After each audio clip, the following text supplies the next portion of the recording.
Alright guys, start of day 18. Just so I'm going to be honest as I can with you guys. I didn't sleep hardly at all last night. I stayed in the shelter. That part of it was fine, but I'm having some health issues right now. I don't think it's anything serious, but I don't want to go into too detail of it, but let's just say I'm having a hard time relieving myself. I'm at an age where things flare up and things get swollen, and unfortunately it's just excruciatingly painful. I feel like I need to, but I can't. So anyway, sorry for being a little graphic, but I wanted to let you know I'm coming off a night of no sleep and a lot of pain. Honestly, moving is what helps make it feel a little bit better. So although I'm exhausted, maybe the hiking will help, and took a couple Advil. I hope that maybe take some of the pain away and will reduce any kind of inflammation and allow me to take care of business. But anyway, I don't know how much kind of filming I'm going to do today. We'll just have to wait and see. I just wanted to check in, and we'll go from here. See you up trail maybe. Jay, say what's up to the people. Wayne.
Guys, just an update. I ended up coming off trail at Stokoa Gap right before the start of Jacob's Ladder. Mile marker 170.1, I think it is, or 0.5, something like that.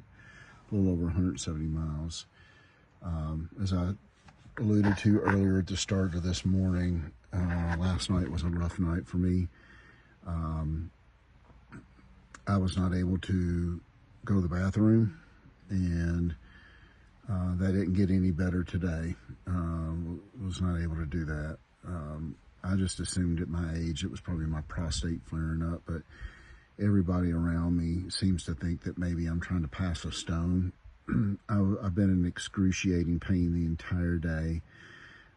Last night in the shelter, and trying not to wake everybody up, and also on the trail today with the 3 guys that I've been hiking with. I stop about every half mile to try to go to the bathroom, and nothing's happening, and it's excruciating. I don't think I've ever passed a stone, but the shuttle driver that I'm kind of with right now has, and he said, it was to the point where he wanted to curl up in a ball and cry, and that's kind of how I feel. I was trying my best not to let the other 3 guys that I've been hiking with see how much pain that I was in, but they knew that I was pretty suffering. They wanted me to maybe try to go to an urgent care or something like that. But as soon as we got to the gap, there was a girl, a section hiker, that was sitting there waiting for a shuttle. And we literally had been there like a minute, 2 minutes, something like that. And Chuck, who was a shuttle driver that we had the other day, pulled up to pick her up.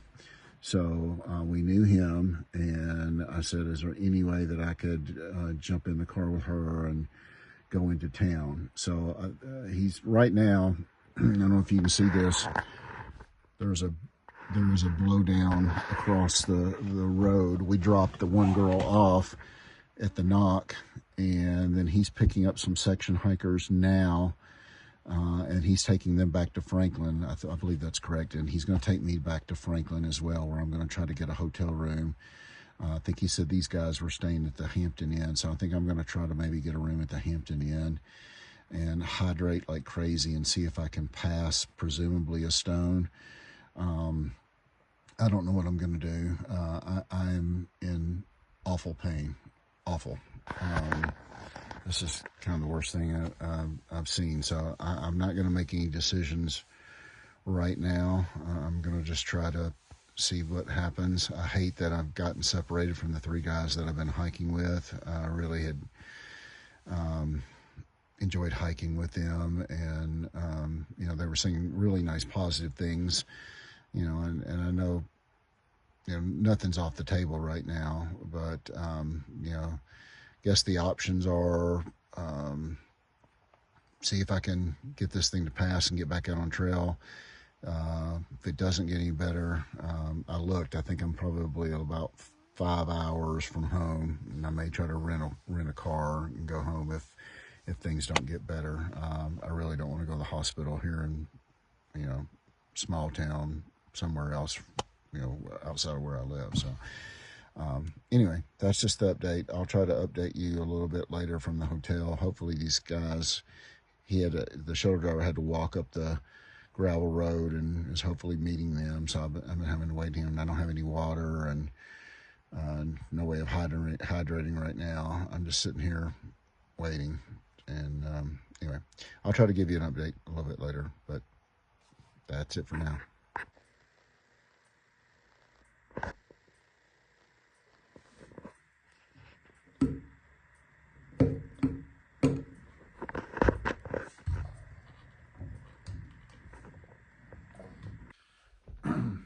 Okay guys, this is an update to the clips you've seen so far in the video. As you can probably tell from the background, I'm not on trail, I'm at home.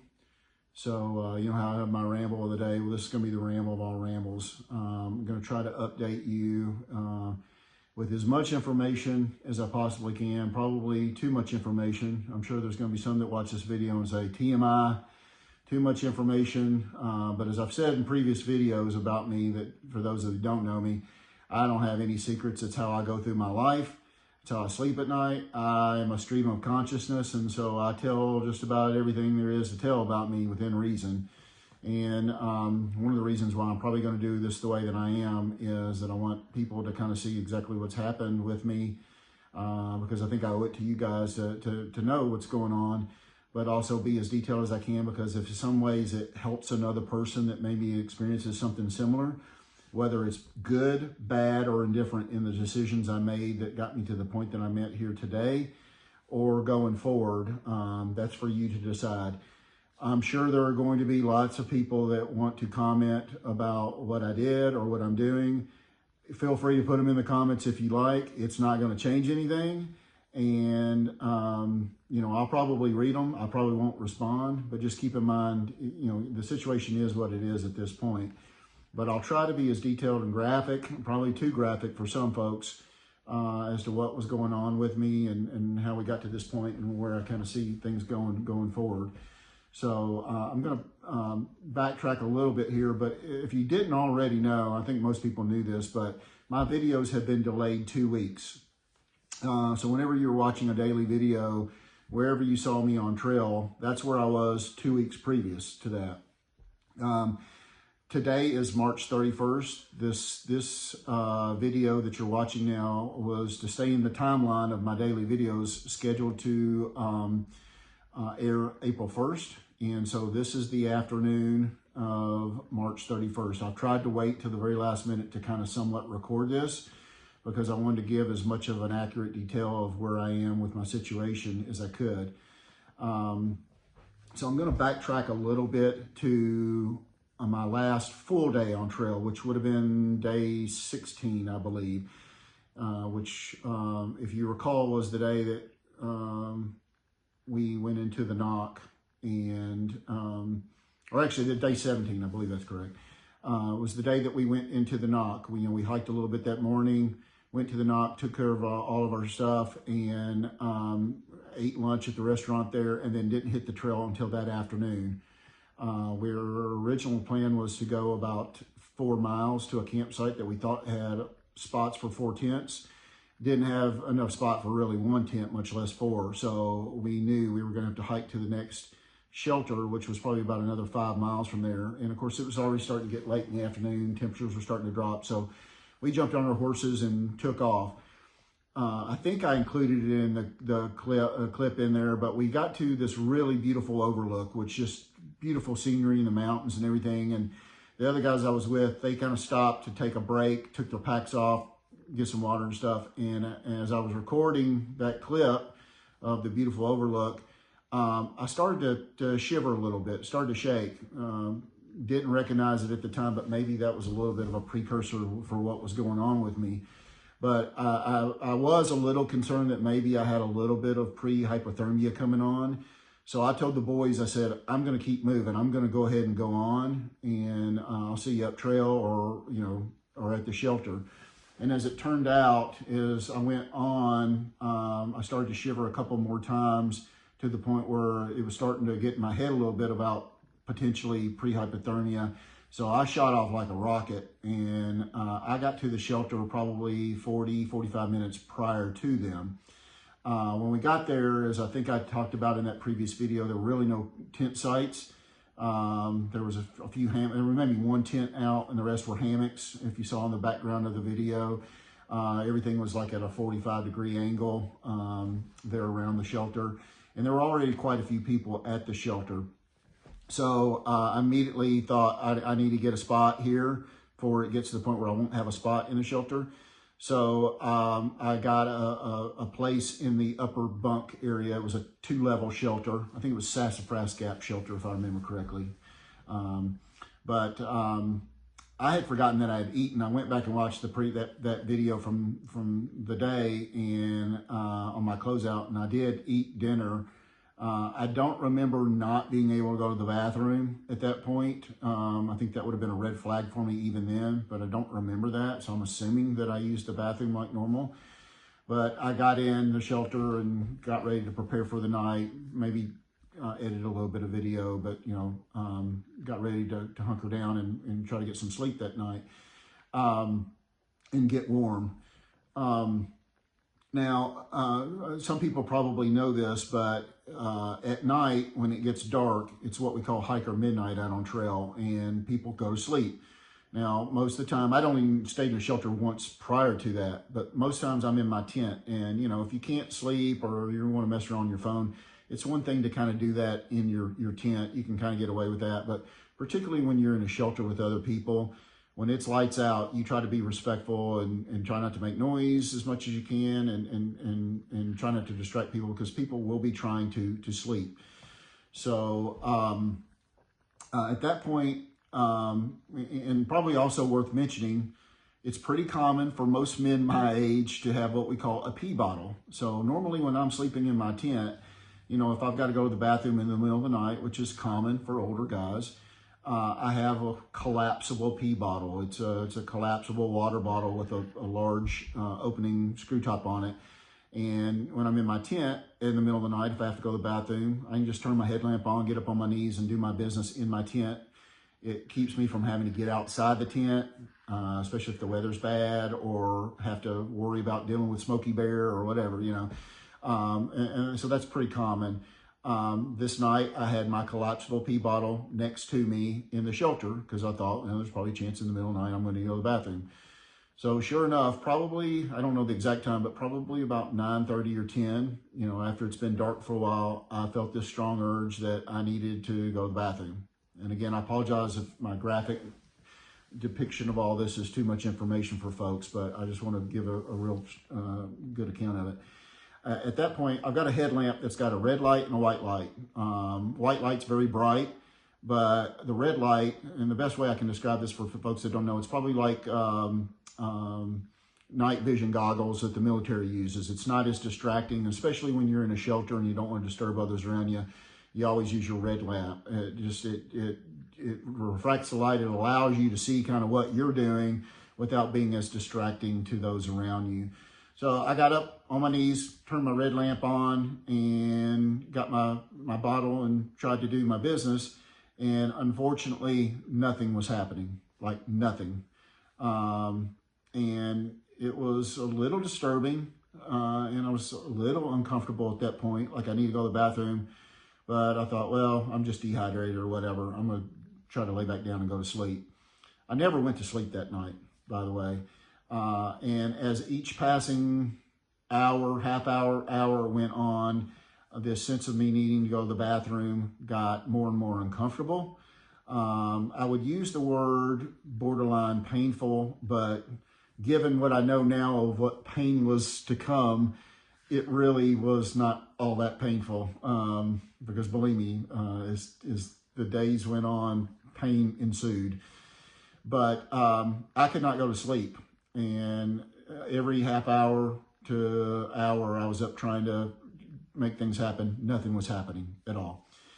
So it got to the point where laying down made it probably feel worse, and probably about 4 o'clock in the morning that night, which was my last night on trail, I got up and out of the shelter. Again, I was so conscious of trying not to wake everybody else up around me.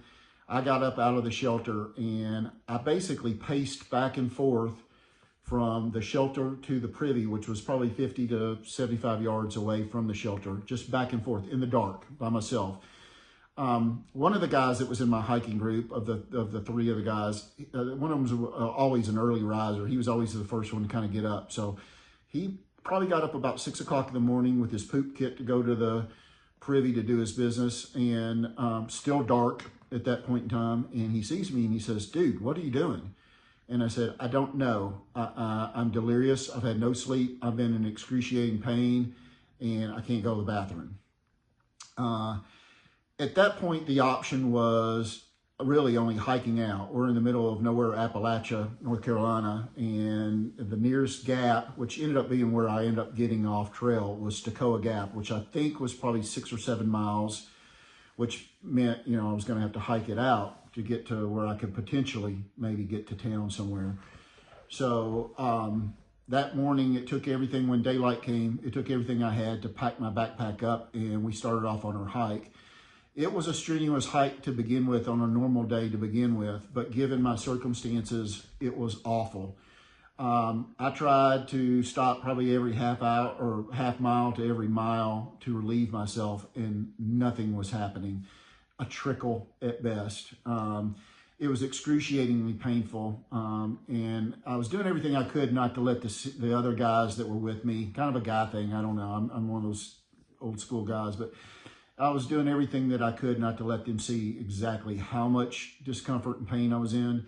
They knew I was in a lot of discomfort, but I don't think they really truly had an idea of what was going on with me. There was one guy in our group that was kind of concerned about me, and he tried to lag back, and I would tell him, no, you go ahead and go on. I don't have the energy level to keep up right now, but I was continually trying to stop and use, relieve myself. To the point, I think I put in that video, Trail of Tears. I don't know if you go back and look at it and watch, but you can just see my face. I've got no energy, and I'm man enough to say it. Every time that I was trying to relieve myself while I was on trail that day, it was bringing me to tears. That's how much pain I was in, and I didn't want the other guys to see me doing that. So eventually, through a rough day, we get to Toccoa Gap, like I said, maybe 6-7 miles into the day. And we come down into the gap and we see a young lady sitting at a table. At first we thought she was doing trail magic. Turned out she was a section hiker waiting for a shuttle.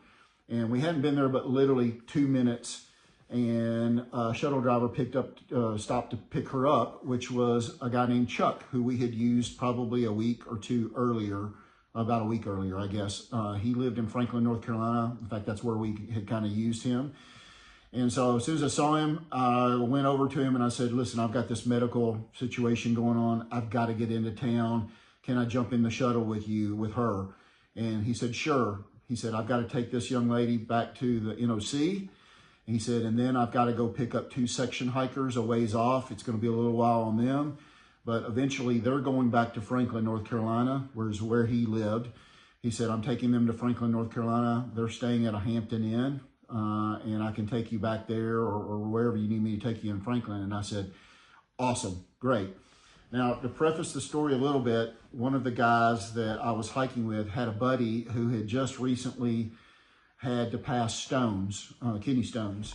And based on everything that I was describing to him, he thought that's probably what was going on with me.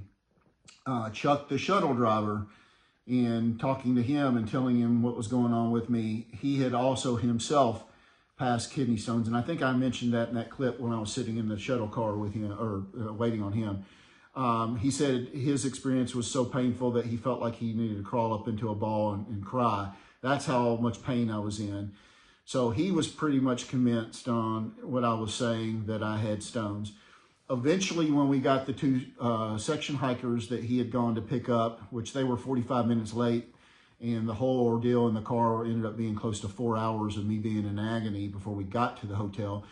But when he got in the car and he knew what was happening to me from me telling him everything, he also was absolutely convinced that I was trying to pass a stone, that he had done this, had the same exact experience a month and a half prior, and he thought for sure that that's what was going on with me. Now, again, keep in mind, I was going back to small town Appalachian, North Carolina, Franklin, which is a beautiful little town. I really enjoyed my time while I was there. But, and just to also give you some insight, I spent 30 years in healthcare, and right or wrong, my notion of trying to go to a hospital in a rural small town out away from where I live, or even a urgent care clinic or something like that, is not something that I wanted to do. And based on also the opinion that unless I went to the hospital and they broke it up, a stone through lithotripsy or whatever they call it, the other option that is usually the universal case with most people is to flush them out and drink water, hydrate like crazy, and the stones pass on their own, uncomfortably, but that's, you know, how most people deal with it. So kind of knowing all that in the background, all I could think about was getting into town off trail. Ironically enough, when I did that clip sitting in the shuttle car waiting on him to come back, I had 1 bar of LTE cell service. I could not look up anything on the internet. I could not text out anything. I was trying to text my wife. I couldn't. Now, I had my Garmin Messenger, which I probably could have used in retrospect. I wasn't thinking about it in terms of that. I think I had turned it off at that point. But I was able, ironically enough, to make a phone call to my wife. And so I called her, and while she was on the phone with me, she searched the hotel that I knew the section hikers were going to, called them on a 3-way call with us, and made sure there was availability for a room and reserved a room for me. So the good news was, when we finally, 4 hours later or whatever it was, got back to town and got to that hotel, they had a room waiting on me. And as soon as I got to the front desk, I immediately told them what was going on with me. They handed me a key and let me go to the room without having to sit there and hem-haw over paperwork and stuff. And I asked them to send 10 bottles of water up to my room, which they did. So again, under the assumption of what everybody was telling me, I started drinking water left and right to the point where my eyeballs were floating, thinking I needed to flush out a stone. As you probably saw, also the icing on the cake with the room, when I got to the room, I guess maybe there was something going on in the hotel with the fire department, but the fire alarm lights were flashing. It was like a discotheque in there. There was no siren or sound going off, but it was continual flashing lights.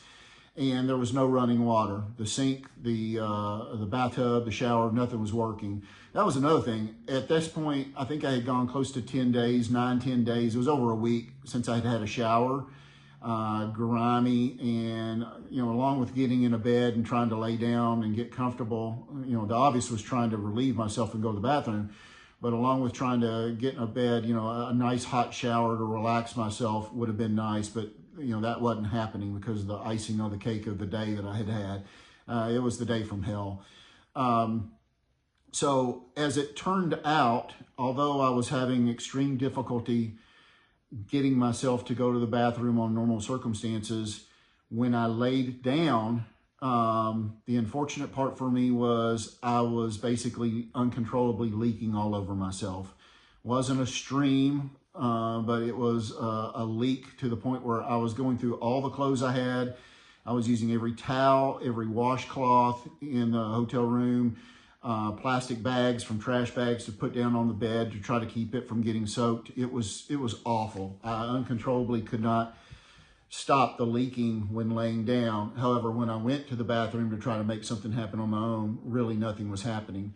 I did get to the point, because I looked something online at that point, where through contorting and stretching and putting my heels together and pressing out on my knees and kind of opening my pelvic area up, that I could at that point stand up and relieve myself for a few seconds at a time on some level. And by doing that of a series of 7, 8 times repeatedly, I could kind of buy my time, if you will, of this absolute sense of urgency of needing to pee, you know, for a while. It would last an hour and a half, and then I would feel this absolute urge to have to pee again.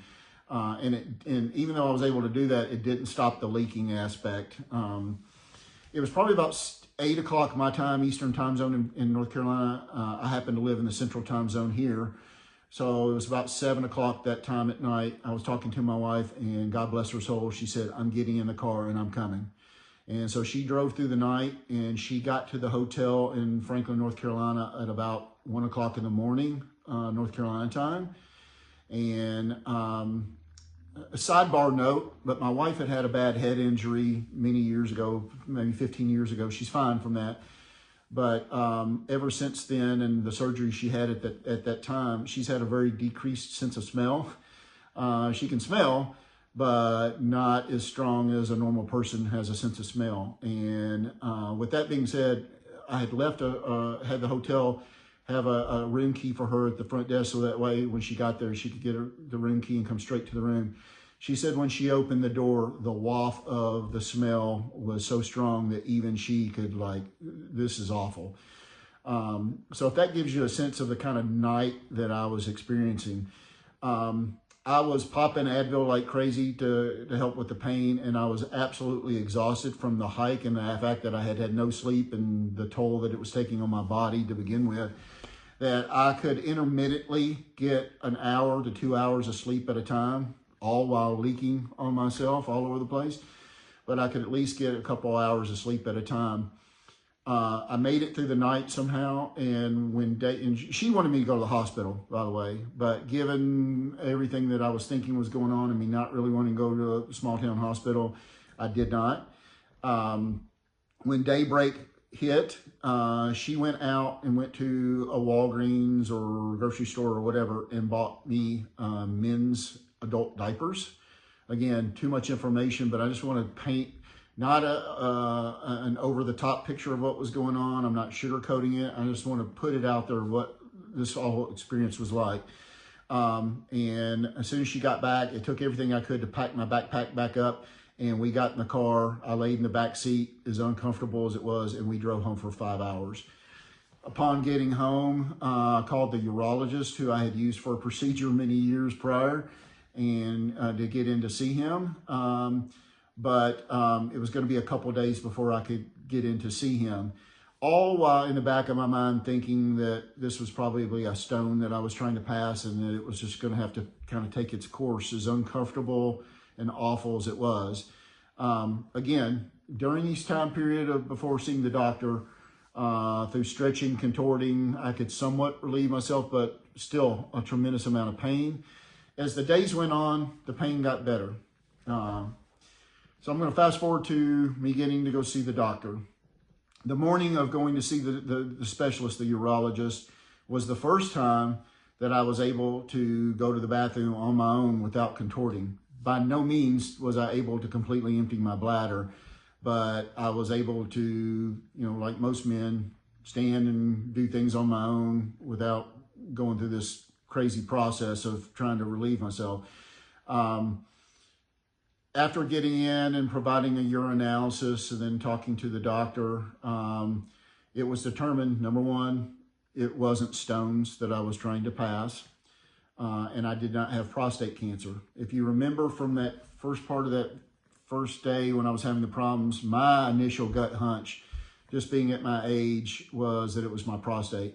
Now, I've not really had issues with my prostate to any great degree. Several years ago on a trip out of the country with some friends, I was probably drinking a little bit more than I needed to on that trip, and I woke up one morning having real difficulty peeing, but after several hours that relieved itself and things were normal. I'm like any guy at my age, as I talked about, you know, I get up in the middle of the night to go to the bathroom once, but other than that, really not what I would consider to be any prostate issues or whatever. But in outlining everything to the doctor of what was going on with me, the extreme weather that we were all experiencing for our group. Most people that start the trail at the time that we did, which I started March 1st, usually do so to bypass a lot of the harsh weather. I mean, if you're starting in January, that's to be expected. But we had extreme cold temperatures, and you know, the variety of the temperatures and the fluctuations were just crazy. The winds, which I complained about a lot in my videos. And then just the overall stress of what the trail was doing on me. It was hard, you know, hard hiking. I felt like I was conditioned enough for the hike prior to getting there, but you know, it was hard on everybody, you know. And my belt, hip belt, where it goes on my belly button, through this whole process, I had this huge knot under my belly button. I'm sure my hip belt, where it secures, probably exacerbated all that. My bladder was evidently so full. In fact, the day that I was there at the doctor, they measured, they did like an ultrasound of my bladder, and they were like, wow. I could tell by the look on the technician's face, and they were like, is there any way you can go kind of try to empty that out some? Went to the bathroom, again on my own, emptied it out some, came back, they measured it again, and I could still tell on the look on her face that something wasn't right. When the doctor came back into the room after measuring my bladder, even after I had relieved it some, he asked me, he was like, you have any idea how much fluid the bladder holds? And I forgot what he said, maybe 12, 14 ounces, something like that. He said I was well into the 20s, even after relieving it some. So my bladder was so full. He basically said everything at that point in my hike, probably some dehydration, the stress of the hike, the hip belt, the extreme temperatures, just everything, that it was almost a perfect storm, given, you know, me with my prostate and my age, of this thing not only flaring up, but being extremely, extremely, extremely angry. He was pretty confident that it was just my prostate. Good news, again, no prostate cancer, but just being a guy my age, this was the mess that I was dealing with. So at that point, I was provided a box of catheters, which I had to learn while I was in the office how to use and administer on myself. Sent home with these catheters along with medication for my prostate, and to help reduce the swelling and the angriness of it, and hopefully at a certain point would help me to get to a point where I wouldn't need a catheter and I could do things on my own. That was roughly close to a week ago. So where I stand at this point, unfortunately, as I'm recording this right now, is I am still having to use a catheter twice a day to relieve my bladder. Any guy watching this knows that's not good. It's not fun. Once I do that though, I feel good. this whole process has taken a lot out of me. I have very little energy. I'm sure the medication that I'm on right now is taking something out of me. He told me that it would probably take around 5 days before I'd start seeing any relief. Well, unfortunately, this I took last night. I take my medicine at night. It was the 6th dose that I took, and as of the recording of this video on day 7, I haven't taken my 7th dose yet, but I'm still having to use a catheter at this point to relieve myself. In fact, I've got to call into the doctor right now, waiting to see if I need to maybe up the dosing on my medicine. That's where it all stands. So that's a very long window. I'm looking at this 27 minutes in, but I want to give an update as to my situation as far as what this means for my hike. You probably have already suspected, but my Thru-Hike is over with. To give some backgrounder, some know this, some may not know this, but I retired early in June of this last year. This idea of doing and attempting a Thru-Hike of the Appalachian Trail is something that I had been thinking about for years, but particularly since June of this past year, I had dedicated so much time, attention, effort, money, preparing myself for a Thru-Hike. I trained my ass off to get to a point where I felt like I was ready to hit the trail. And I do feel like, looking back on it now, everything that I was doing was the right thing, you know, given the circumstances of where I live and the trails around me and training and preparing and getting ready. My gear was dialed in. I felt good and strong health-wise, and there are going to be some people that hear what I have to say going forward here right now that are going to disagree with this, and that's okay if you disagree. But I had this notion all along that for me it was a one-time shot. It was a Thru-Hike or it wasn't going to happen. And I'm going to explain to that a little bit. I've always considered myself to be the ultimate family man. And ever since my wife and I started a family, whether I was consciously doing this or not, subconsciously, and if you've got kids, a family, you may on some level at least know what I'm talking about. But I always felt like every decision that I ever made since we started a family somehow played into, how's this going to affect my family? How's this going to affect my family, my kids, my wife? Doesn't mean I always made the right decisions, but knowingly or unknowingly, that was always in the back of my mind, I guess. And for me to do this Thru-Hike, this was, in my view, for me, again, just me, the most selfish thing that I had ever done. Picking up and potentially walking away from everything at home for 5 to 6 months. That was hard on me.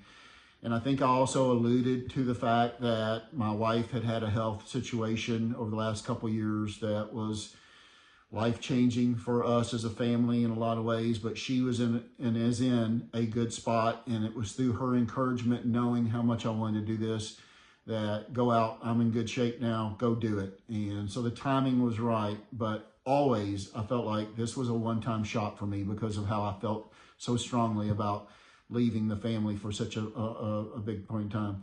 Also, I have a new grandson, my first grandchild. When I hit the trail, he was 2 months old.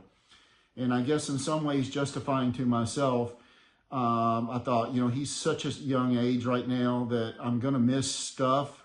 But at this early of an age, that's fine. You know, I'll get back for the real important things, you know, when he starts crawling and walking, and I'll be back for all that.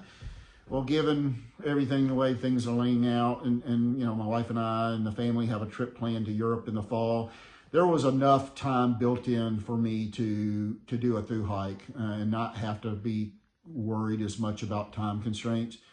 But given how everything's playing out right now, my Thru-Hike is over with. Will I ever attempt a Thru-Hike again? I don't think so. Again, it goes back to this being a one-time shot for me. I really felt like that. Will I get back on trail? You know what? When this all happened, my buddies that I was hiking with, they were like, go get fixed up, you know, get back on trail, skip whatever you need to get back with us. We'll go all the way to Katahdin and you can go back and finish that. That bothered me some, going back into this one-time shot thing, because I don't know, maybe I'm silly on this. I know lots of people do it. It's necessity for a lot of people. I've got friends that have done the hike because of circumstances. when they initially started out to do a Thru-Hike, end up being long section hikes.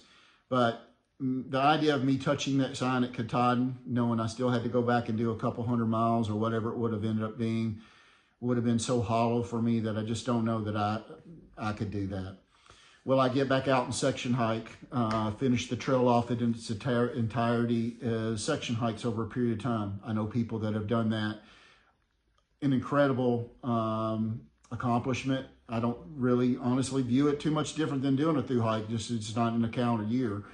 I don't know if I have that burning desire from that regard. There are parts of the trail that I would love to see that obviously I didn't see. And again, there's going to be some people that watch this right now and go, dude, you were only out there for about 3 weeks. Get over yourself. It wasn't like you were out there for a real long period of time. I get where somebody might be coming from on that. But there are parts like the Roan Highlands, the Triple Crown in Virginia, the Ponies. Heck, as hard as it probably is, the White Mountains in New Hampshire, Southern Maine, Mahoosic Notch. I don't know that I could ever do Katahdin without knowing that I had done the whole trail, but other parts of the trail, maybe that's in my future. I don't know. Here's another controversial comment that I'll make that some people will probably have a problem with, especially since I was really only out there for about 3 weeks. But I had heard so many people that had done the trail talk about this, and I had told my family and some friends, knowing my personality, that if I could make it out there for 2 weeks, I really felt like I had everything that it took to do the whole trail. And even though things have ended up the way they have, I still feel that way. At a certain point in time, the trail becomes rinse and repeat. It's like Groundhog Day, day in, day out. And I know, especially as you get up into the trail like Virginia, they call it the Virginia Blues, the trail gets a little bit, not easy, but a little bit easier.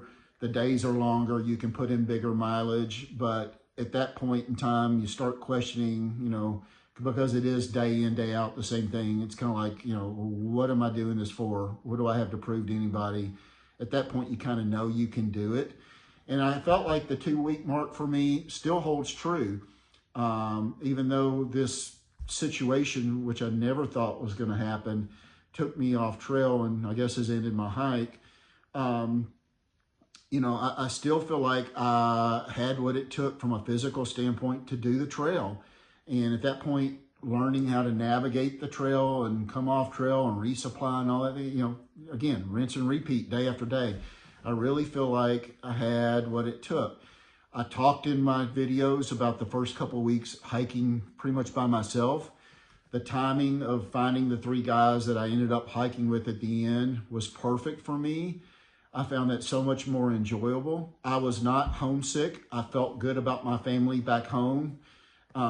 It wasn't me missing my family that caused me to come off trail. This unexpected, never thought of condition is what brought me off trail. When you go out there, you obviously think about things that could cause you to come off trail.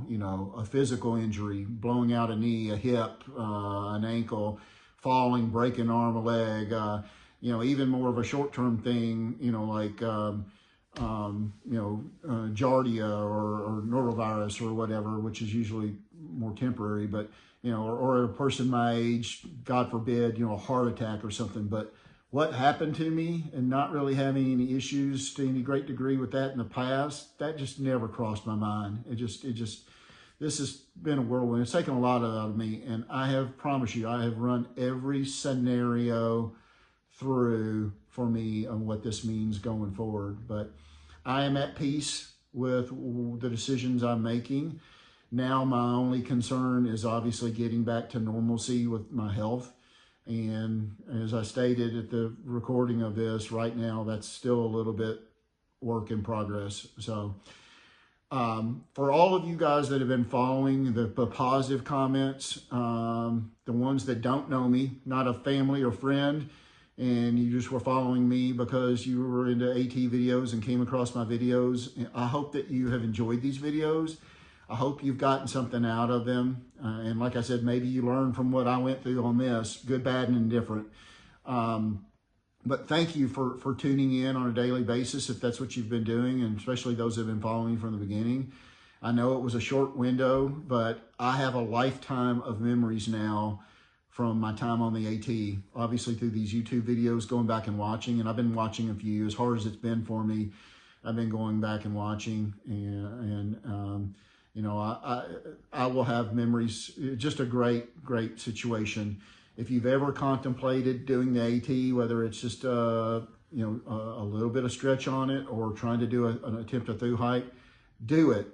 Don't let what's happened to me scare you or discourage you, because I'm telling you what, I was having the time of my life. I don't know if it was coming across on my videos.